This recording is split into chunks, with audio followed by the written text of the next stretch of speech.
فرقه؟ اتفضلوا يا كابتن. كابتن حسام حسن، اهلا يا كابتن. ازيك يا كابتن حسام؟ انا في الحقيقه ابراهيم مش حسام. انت ابراهيم؟ مين ابراهيم؟ ابراهيم حسن، توأم حسام. توأم حسام؟ الله. حسام؟ اهلا يا حسام. الله، مش معقول. يعني انت ابراهيم وانت حسام. الله، ابراهيم انت بتلعب في الفرقه برضو؟ لا، فريق 21. فريق 21. بلعب. بتلعب راس حربه برضو؟ لا، باك يمين وباك شمال. الله. ومرشح الفريق الاول؟ ان شاء الله. انا تصوري لو لعبتوا انتوا الاثنين في فرقه واحده مش هنعرف مين فيكم الباك ومين الفيرود. ها؟ طب قرب كده حسام شويه. ده بيحصل يعني؟ ممكن يروح النادي الاهلي يلعب مكانك؟ ممكن يعني، كان حتى لو هو متأيد في افريقيا السنه دي كنت ممكن العب باسمه بسبب الطرد اللي انا طلعته ده. انما لو حصل كده ممكن انت تعرف تلعب باكات مكانه؟ لا يعني هو العب باسمه بس ممكن العب في مكان يعني محدش ياخد باله. كارنيه مكتوب باسم ابراهيم، بس العب في نفس المركز بتاعنا.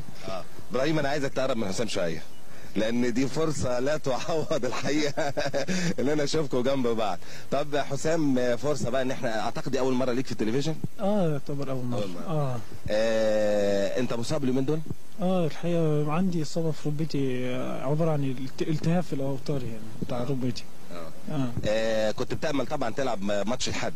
طبعا. انا لو ما فيش الوقف ده انا كنت لعبت حتى لو رجليها فيها اي حاجه، بس الحمد لله. المهم في زمايلي يعني عوضوا اللي غاب ان شاء الله. طبعا هو غيابك مفيش كلام ان هو مؤثر جدا جدا. طب حسام، عايز اسالك بقى، انت لعبت اول مره مع الفريق الاول امتى؟ لعبت موسم اللي هو مع كابتن سايس. لعبت ماتشين بس يعني مش كتير، بس الفرصه الحقيقيه اللي خدتها يعني كان مع كابتن جوهري في الموسم اللي فات، والحمد لله يعني لعبت الدوري يعتبر الموسم كله، واحرزت 6 اهداف في الدوري. وافريقيا؟ لا، المهم افريقيا الموسم اللي فات ما كنتش بلعب في افريقيا. هو الموسم السنه دي لعبت بس في افريقيا. جبت كام جول؟ 3 اهداف الحمد لله. فين وفين بقى؟ 2 في باور ديناموس، وواحد في ماتش الاسماعيلي اللي هو قبل النهائي.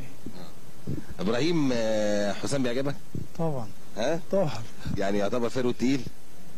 بيعمل كل ميزات الفيرود يعني. بيشاكس وهداف وكده. انت ولا تعتقد انه واخد فرصته ان شاء الله بعد كده؟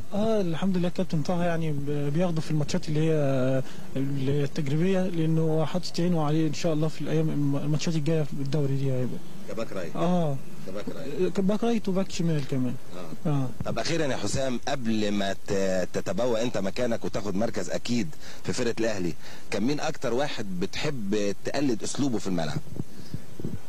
هو في الحقيقه يعني يمكن انا اسلوبي مش مميز يعني عن الفراد الحاليين يعني، لكن هو كان بيعجبني طبعا الكابتن الخطيب في مهاراته طبعا، لكن بالنسبه للمشاغبه والحاجات دي هي يعني تعتبر مثلا يعني حاجه جديده بالنسبه لي، يعني ما شفتهاش في الفراد بالنسبه لمصر.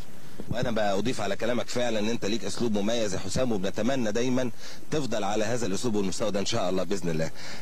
يعني بنحيي كابتن حسام اللي هو لابس بلوفر، وكابتن ابراهيم حسن اللي هو لابس تريننج، وبالتوفيق ان شاء الله باذن الله. متشكرين جدا، متشكرين جدا. توفيق باذن الله للنادي الاهلي.